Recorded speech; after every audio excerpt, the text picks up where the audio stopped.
দেখতে পায় একটি ছোট্ট মেয়ে যে দেয়ালের ভিতরে আটকে আছে। আর কিছুক্ষণের মধ্যে চারদিক থেকে তার উপরে সিমেন্ট ঢালা শুরু হয়। মেয়েটা চাইলেও সেখান থেকে বের হতে পারছে না, যাতে ধীরে ধীরে জীবন্ত অবস্থাতেই সে চাপা পড়ে মারা যেতে শুরু করে। এরপর গল্পটা চলে যায় 15 বছর পরেই। আর আমরা দেখি স্যাম নামের একটি মেয়েকে, যে নতুন করে ইঞ্জিনিয়ার হিসেবে গ্র্যাজুয়েট হয়েছে। আর তার গ্র্যাজুয়েশন পার্টিতে তার বাবা, যিনি একজন ডেমোলেশন কোম্পানির মালিক ছিল, মানে যে কোম্পানি পুরনো বিল্ডিং, বাড়ি, ব্রিজ এসব নিরাপদে ভেঙে থাকে, তার বাবা তাকে একটি কাজ উপহার দেন। কাজটা হলো তাকে দূরের কোনো জায়গায় গিয়ে এক বিশাল অ্যাপার্টমেন্ট বিল্ডিংকে ভাঙার কাজের দায়িত্ব নিতে হবে। যদি সে সফল হয় তাহলে সে তার বাবার বিজনেসে পার্টনার হয়ে যাবে।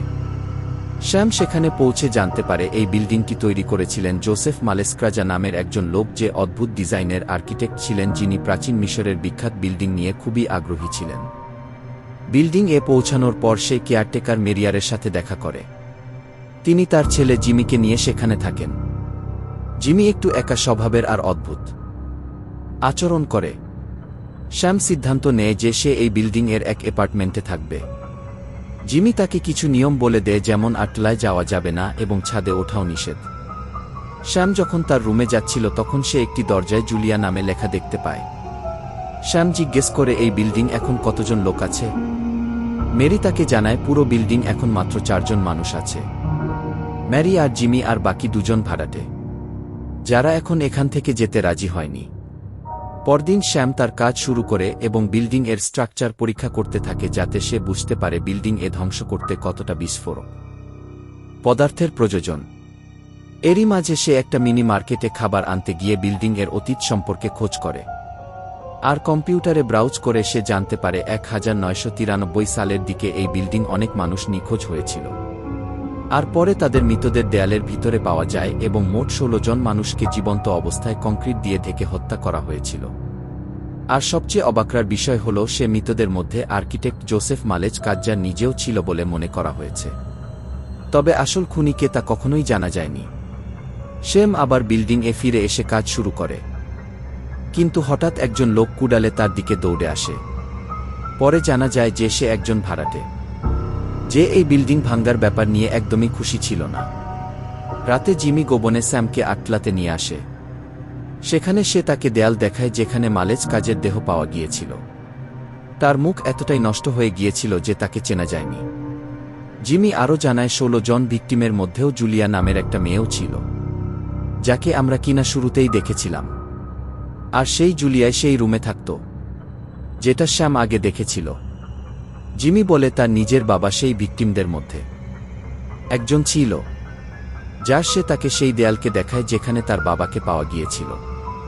এ সময় হঠাৎ আলো নিভে যেতেই শ্যাম ভয় পেয়ে যায় এবং সে তার পায়ে আঘাত পায়। পরে জিমি তার ক্ষত পরিষ্কার করছিল যখন সে একটু বেশি কাছাকাছি আসার চেষ্টা করে, যা শ্যাম পছন্দ করে না এবং তাকে সাবধান করে। এরপর রাতে শ্যাম আয়নার দিকে তাকিয়ে থাকতে থাকতে হঠাৎ দেখতে পায় পেছনের দেয়ালটা কাঁপছে এবং সেখান থেকে রক্ত বের হয়ে আসছিল। হঠাৎ যেন কিছু অদ্ভুত হাত বেরিয়ে এসে তাকে দেয়ালের ভিতর টেনে চলে যায় এবং সে দেখছিল নিজেকে আটকা পড়া অবস্থায়, যেখানে তার উপর সিমেন্ট ঢালা হচ্ছে। বাইরে বের হওয়ার জন্য ছটপট করে সে, কিন্তু হঠাৎ ঘুম ভেঙে যায়। সবটাই ছিল একটা দুঃস্বপ্ন। ঘুম না আসায় সে বাইরে ঘুরতে বের হয় এবং হঠাৎই তখন তার সামনে তার বয়ফ্রেন্ড পিটার এসে দাঁড়ায়। শ্যাম আশঙ্কায় ভয় পেয়ে যায়। সে শ্যামকে সারপ্রাইজ দিতে এসেছিল, যার পর তারা একসাথে আটলার দিকে যায় এবং একটা গোপন পথ খুঁজে পায়, যেখান থেকে কিনা অন্যদের রুমকে লুকিয়ে দেখা যেত। শ্যাম বুঝতে পারে জিমি তাকে বাথরুম থেকে এতদিন ধরে লুকিয়ে দেখছিল। তাই শ্যাম মেরিকে এসব জানানোর পর জিবির লজ্জায় হেঁটে সেখান থেকে চলে যায়। শ্যামের বয়ফ্রেন্ড জানায় যে কালই তাদের এখান থেকে চলে যাওয়া উচিত।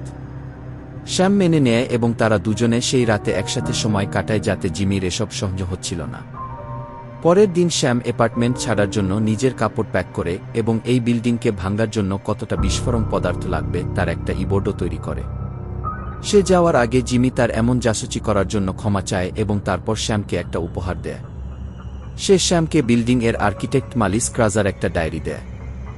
ডায়েরিটা দেখার পর শ্যাম জানতে পারে কি এই বিল্ডিং এর মাঝে অনেকটা খোলা জায়গা থাকার কথা, যার জিমি সেই লুকিয়ে থাকা জায়গা খোঁজার জন্য ছাদের উপরে চলে আসে। তবে সে আর ফিরে আসে না। শ্যাম আর তার বয়ফ্রেন্ড জিমিকে খোঁজার জন্য তার পিছন পিছন যায় এবং তারা বিল্ডিং এর মাঝে একটা বিশাল বড় হোলকে দেখতে পায়। আর তার নিচ থেকে তারা জিমির ওয়াচ পায়।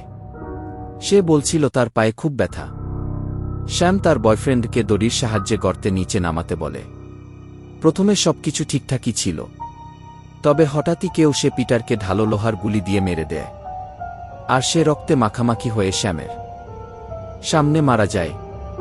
সে এসব দেখে আতঙ্কিত পরিস্থিতির মধ্যে ছিল যাতে সে নিচে পড়ে যায়। শ্যাম যখন নিচে জাগে তো সে অবাক ছিল, কারণ সে ওখানে একা ছিল না, সেখানে একজন রহস্যময় লোক ছিল যে আর অন্য কেউ নয় বরং আর্কিটেক্ট মালেস ক্রাজা ছিল। আর তার মতে তো সে মারা গিয়েছিল যে দেয়ালে দাফন হয়ে গেছে, কিন্তু জানা যায় যে সে এতদিন এখানেই ফেসেছিল। মালেজ ক্রাজার হাতে একটা রেডিও ছিল, মানে শ্যাম যে ওয়াচটা শুনেছিল সেটা জিমে আগে থেকে রেকর্ড করে রেখেছিল। কিছুক্ষণ পর জিমি তাকে উপর থেকে একটি চিঠি পাঠায়। চিঠিতে লেখা ছিল জিমি তাকে ততক্ষণ সেখানে রাখবে যতক্ষণ না সে তাকে ভালোবাসছে। এরপর জিমি শ্যামের নামে তার বাবাকে একটা চিঠি পাঠিয়ে দেয় এবং তার গাড়িকে ঝিরে ডুবিয়ে দেয়, যাতে এই ধারণাটা তৈরি হয় যে শ্যাম বাড়িতে না ফিরে তার বয়ফ্রেন্ডের সাথে ছুটি কাটাতে গেছে।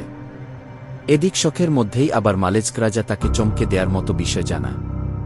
মালেজক্রাজা জানায় সে এই 16 জন মানুষকে হত্যা করার পিছনে মাস্টার মাইন্ড ছিল।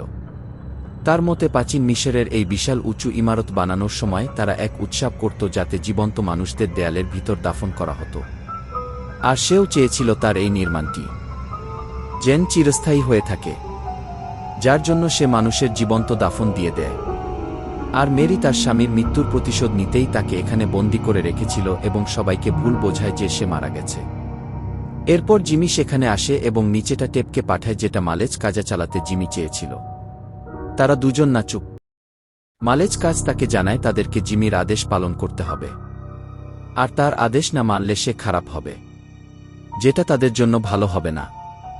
দাদোনো শ্যাম নাচতে রাজি হয়ে যায়, তবে জিমি যখন তাকে কিস করতে বলে তো সে মানা করে দেয়। মালেজ ক্রাজা তাকে টেনে নেয় এবং তাকে কিস করতে বাধ্য করে। তবে সেই রাতে সেখানে মেরি এসে উপস্থিত হয় যাতে শ্যাম সাহায্যের জন্য চিৎকার করে। মেরি শ্যামকে মালেজ কাজ্জার সাথে জবরদস্তি করতে দেখে হয়রান হয়ে যায়।